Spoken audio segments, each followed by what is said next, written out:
canzone è una traduzione in sardo di Magna do Carnaval, che è una canzone brasiliana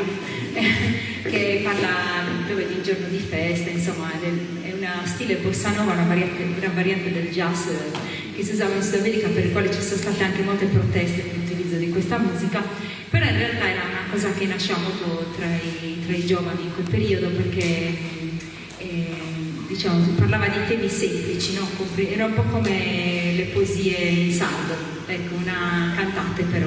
quindi di fatti avvenuti, cose semplici, quindi per questo mi è venuto in mente che era una cultura molto affine alla nostra, e quindi ho provato a tradurla in sardo, quindi Manzana do Cara Secare.